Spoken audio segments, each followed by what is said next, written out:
صلی اللہ علیہ وسلم نے فرمایا، اسلام کی بنیاد 5 چیزوں پر قائم کی گئی ہے۔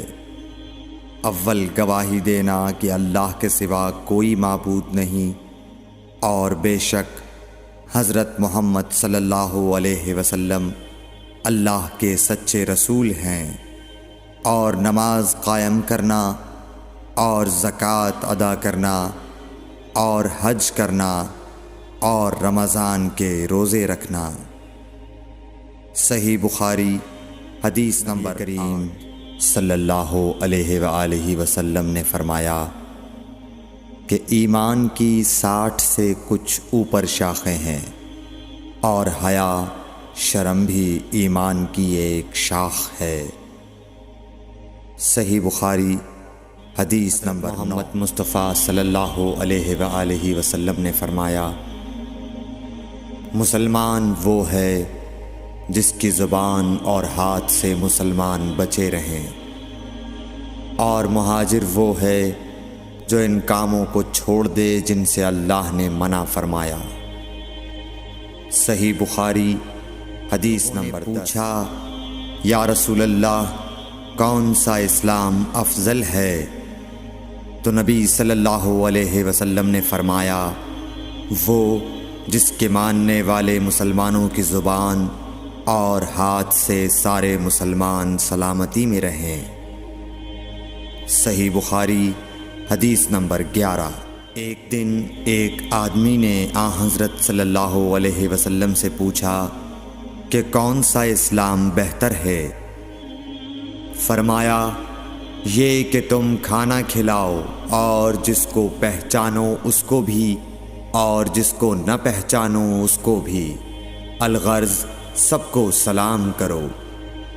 صحیح بخاری حدیث نمبر 12۔ اکرم صلی اللہ علیہ وآلہ وسلم نے فرمایا، تم میں سے کوئی شخص ایماندار نہ ہوگا جب تک اپنے بھائی کے لیے وہ نہ چاہے جو اپنے نفس کے لیے چاہتا ہے۔ صحیح بخاری حدیث نمبر 13۔ رسول کریم صلی اللہ علیہ وسلم نے فرمایا، قسم ہے اس ذات کی جس کے ہاتھ میں میری جان ہے، تم میں سے کوئی بھی ایماندار نہ ہوگا جب تک میں اس کے والد اور اولاد سے بھی زیادہ اس کا محبوب نہ بن جاؤں۔ صحیح بخاری حدیث نمبر 14۔ حضرت صلی اللہ علیہ وسلم نے فرمایا، تم میں سے کوئی شخص ایماندار نہ ہوگا جب تک اس کے والد اور اس کی اولاد اور تمام لوگوں سے زیادہ اس کے دل میں میری محبت نہ ہو جائے۔ صحیح بخاری حدیث نمبر 15۔ کریم صلی اللہ علیہ وآلہ وسلم نے فرمایا، 3 خصلتیں ایسی ہیں کہ جس میں یہ پیدا ہو جائیں اس نے ایمان کی مٹھاس کو پا لیا۔ اول یہ کہ اللہ اور اس کا رسول اس کے نزدیک سب سے زیادہ محبوب بن جائیں۔ دوسرے یہ کہ وہ کسی انسان سے محض اللہ کی رضا کے لیے محبت رکھے۔ تیسرے یہ کہ وہ کفر میں واپس لوٹنے کو ایسا برا جانے جیسا کہ آگ میں ڈالے جانے کو برا جانتا ہے۔ صحیح بخاری حدیث نمبر 16۔ اکرم صلی اللہ علیہ وآلہ وسلم نے فرمایا، انصار سے محبت رکھنا ایمان کی نشانی ہے، اور انصار سے کینہ رکھنا نفاق کی نشانی ہے۔ صحیح بخاری حدیث نمبر۔ رسول اللہ صلی اللہ علیہ وسلم نے اس وقت جب آپ کے گرد صحابہ کی ایک جماعت بیٹھی ہوئی تھی فرمایا کہ مجھ سے بیعت کرو اس بات پر کہ اللہ کے ساتھ کسی کو شریک نہ کرو گے، چوری نہ کرو گے، زنا نہ کرو گے، اپنی اولاد کو قتل نہ کرو گے، اور ناعمدن کسی پر کوئی ناحق بہتان باندھو گے، اور کسی بھی اچھی بات میں اللہ کی نافرمانی نہ کرو گے۔ جو کوئی تم میں اس عہد کو پورا کرے گا تو اس کا ثواب اللہ کے ذمے ہے، اور جو کوئی ان بری باتوں میں سے کسی کا ارتکاب کرے اور اسے دنیا میں اسلامی قانون کے تحت سزا دے دی گئی تو یہ سزا اس کے گناہوں کے لیے بدلہ ہو جائے گی، اور جو کوئی ان میں سے کسی بات میں مبتلا ہو گیا اور اللہ نے اس کے گناہ کو چھپا لیا تو پھر اس کا معاملہ اللہ کے حوالے ہے، اگر چاہے معاف کرے اور اگر چاہے سزا دے دے۔ عبادہ کہتے ہیں کہ پھر ہم سب نے ان سب باتوں پر آپ صلی اللہ علیہ وسلم سے بیعت کر لی۔ صحیح بخاری حدیث نمبر 18۔ صلی اللہ علیہ وسلم نے فرمایا، وہ وقت قریب ہے جب مسلمان کا سب سے عمدہ مال اس کی بکریاں ہوں گی، جن کے پیچھے وہ پہاڑوں کی چوٹیوں اور برساتی وادیوں میں اپنے دین کو بچانے کے لیے بھاگ جائے گا۔ صحیح بخاری حدیث نمبر۔ اللہ صلی اللہ علیہ وسلم کسی کام کا حکم دیتے تو وہ ایسا ہی کام ہوتا جس کے کرنے کی لوگوں میں طاقت ہوتی۔ اس پر صحابہ کرام نے عرض کیا کہ یا رسول اللہ، ہم لوگ تو آپ جیسے نہیں ہیں، آپ تو معصوم ہیں اور آپ کی اللہ پاک نے اگلی پچھلی سب لغزشیں معاف فرما دی ہیں، اس لیے ہمیں اپنے سے کچھ زیادہ عبادت کرنے کا حکم فرمائیے۔ یہ سن کر آپ ناراض ہوئے، حتیٰ کہ خفگی آپ کے چہرہ مبارک سے ظاہر ہونے لگی۔ پھر فرمایا کہ بے شک میں تم سب سے زیادہ اللہ سے ڈرتا ہوں اور تم سب سے زیادہ اسے جانتا ہوں، پس تم مجھ سے بڑھ کر عبادت نہیں کر سکتے۔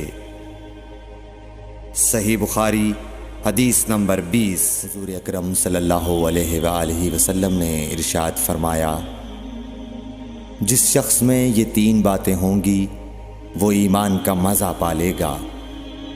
ایک یہ کہ وہ شخص جسے اللہ اور اس کا رسول ان کے ماں سوا سے زیادہ عزیز ہوں، اور دوسرے یہ کہ جو کسی بندے سے محض اللہ ہی کے لیے محبت کرے، اور تیسری بات یہ کہ جسے اللہ نے کفر سے نجات دی ہو پھر دوبارہ کفر اختیار کرنے کو وہ ایسا برا سمجھے جیسا آگ میں گر جانے کو برا جانتا ہے۔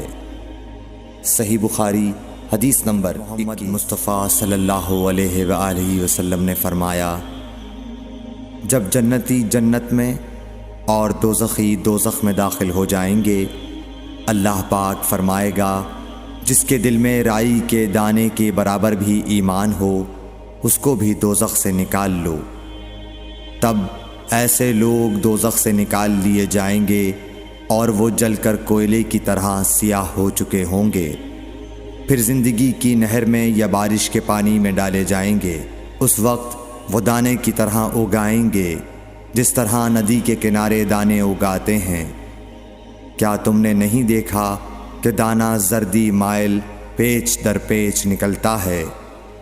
صحیح بخاری حدیث نمبر 22۔ حضور اکرم صلی اللہ علیہ وآلہ وسلم نے فرمایا، میں ایک وقت سو رہا تھا، میں نے خواب میں دیکھا کہ لوگ میرے سامنے پیش کیے جا رہے ہیں اور وہ کرتے پہنے ہوئے ہیں، کسی کا کرتا سینے تک ہے اور کسی کا اس سے نیچا ہے۔ پھر میرے سامنے عمر بن خطاب لائے گئے، ان کے بدن پر جو کرتا تھا اسے وہ گھسیٹ رہے تھے، یعنی ان کا کرتا زمین تک نیچا تھا۔ صحابہ رضی اللہ تعالی عنہ نے پوچھا کہ یا رسول اللہ اس کی کیا تعبیر ہے؟ آپ نے فرمایا کہ اس سے دین مراد ہے۔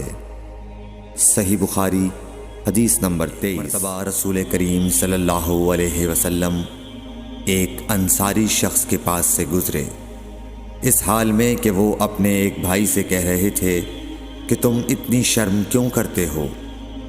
آپ نے اس انصاری سے فرمایا کہ اس کو اس کے حال پر رہنے دو، کیونکہ حیا بھی ایمان ہی کا ایک حصہ ہے۔ صحیح بخاری حدیث نمبر۔ رسول اللہ صلی اللہ علیہ وسلم نے فرمایا، مجھے اللہ کی طرف سے حکم دیا گیا ہے کہ لوگوں سے جنگ کروں اس وقت تک کہ وہ اس بات کا اقرار کر لیں کہ اللہ کے سوا کوئی معبود نہیں ہے، اور یہ کہ محمد صلی اللہ علیہ وسلم اللہ کے سچے رسول ہیں، اور نماز ادا کرنے لگیں اور زکوٰۃ دیں۔ جس وقت وہ یہ کرنے لگیں گے تو مجھ سے اپنے جان و مال کو محفوظ کر لیں گے، سوائے اسلام کے حق کے۔ رہا ان کے دل کا حال تو ان کا حساب اللہ کے ذمہ ہے۔ صحیح بخاری حدیث نمبر 25۔ اللہ صلی اللہ علیہ وسلم سے دریافت کیا گیا کہ کون سا عمل سب سے افضل ہے؟ فرمایا اللہ اور اس کے رسول پر ایمان لانا۔ کہا گیا اس کے بعد کون سا؟ آپ نے فرمایا کہ اللہ کی راہ میں جہاد کرنا۔ کہا گیا پھر کیا ہے؟ آپ نے فرمایا حج مبرور۔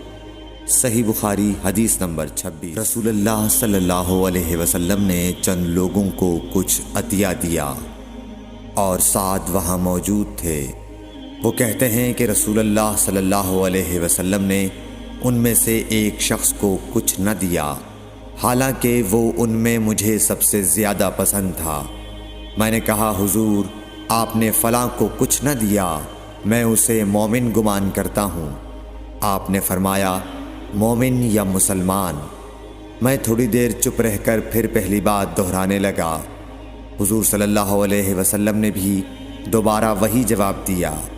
پھر آپ نے فرمایا کہ اے سعد، باوجود یہ کہ ایک شخص مجھے زیادہ عزیز ہے، پھر بھی میں اسے نظر انداز کر کے کسی اور دوسرے کو اس خوف کی وجہ سے یہ مال دیتا ہوں کہ وہ اپنی کمزوری کی وجہ سے اسلام سے پھر جائے اور اللہ اسے آگ میں اوندھا ڈال دے۔ صحیح بخاری حدیث نمبر 27۔ ایک آدمی نے رسول اللہ صلی اللہ علیہ وسلم سے پوچھا کون سا اسلام بہتر ہے؟ آپ صلی اللہ علیہ وسلم نے فرمایا کہ تو کھانا کھلائے اور ہر شخص کو سلام کرے، خواہ اس کو تو جانتا ہو یا نہ جانتا ہو۔ صحیح بخاری حدیث نمبر 28۔ صلی اللہ علیہ وسلم نے فرمایا مجھے دوزخ دکھلائی گئی تو اس میں زیادہ تر عورتیں تھیں جو کفر کرتی ہیں۔ کہا گیا حضور کیا وہ اللہ کے ساتھ کفر کرتی ہیں؟ آپ صلی اللہ علیہ وسلم نے فرمایا کہ خاوند کی ناشکری کرتی ہیں اور احسان کی ناشکری کرتی ہیں۔ اگر تم عمر بھر ان میں سے کسی کے ساتھ احسان کرتے رہو، پھر تمہاری طرف سے کبھی کوئی ان کے خیال میں ناگواری کی بات ہو جائے تو فوراً کہہ اٹھے گی کہ میں نے کبھی بھی تجھ سے کوئی بھلائی نہیں دیکھی۔ صحیح بخاری حدیث نمبر 29۔ صلی اللہ علیہ وآلہ وسلم فرماتے تھے جب دو مسلمان اپنی اپنی تلواریں لے کر بھڑ جائیں تو قاتل اور مقتول دونوں دوزخی ہیں۔ عرض کیا گیا یا رسول اللہ قاتل تو خیر ضرور دوزخی ہونا چاہیے، مقتول کیوں؟ فرمایا وہ بھی اپنے ساتھی کو مار ڈالنے کی حرص رکھتا تھا، موقع پاتا تو وہ اسے ضرور قتل کر دیتا، دل کے عزم صمیم پر وہ دوزخی ہوا۔ صحیح بخاری حدیث نمبر 30۔